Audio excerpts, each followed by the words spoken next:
वळूया पुढील बातमीकडे। Bag lifting करणाऱ्या आंध्र प्रदेश येथील दोघांना अटक करण्यात आली आहे। त्यांच्याकडून सांगली, कोल्हापूर, अकोला, नांदेड येथील 8 गुन्हे उघडकीस आणण्यात यश आले असून 1.35 लाखांचा मुद्देमाल जप्त करण्यात आला आहे। सांगली एलसीबीने ही कारवाई केली आहे।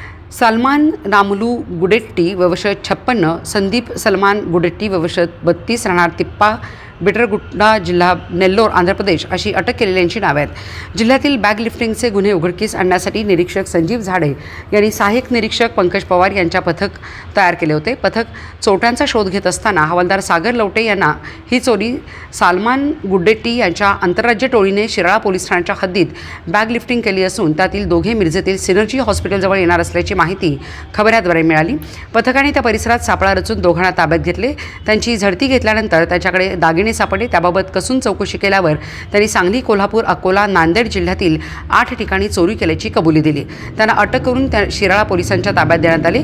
संशयित रेकॉर्डवरील गुन्हेगार असून त्यांच्यावर महाराष्ट्र, छत्तीसगड, आंध्र प्रदेश, मध्य प्रदेश येथे विविध गुन्हे दाखल आहेत। एलसीबीचे पोलीस निरीक्षक संजीव झाडे यांच्या मार्गदर्शनाखाली सहाय्यक निरीक्षक पंकज पवार, सपना गराडे, सागर लवटे, नागेश खरात, अनिल कोळेकर, महादेव नागणे, सागर टिंगरे, सतीश माने, संदीप गुरव, मच्छिंद्र बर्डे, पौना संदीप नलावडे, उदय माळी, विक्रम खोत, केरबा चव्हाण, सुनीता शेजाळे, दुर्गा टेकाम, शिराळा पोलीस ठाण्याकडील अमर जाधव, उमेश शेटे, सायबर पोलीस ठाण्याकडील अभिजित पाटील यांच्या पथकाने ही कारवाई केली आहे।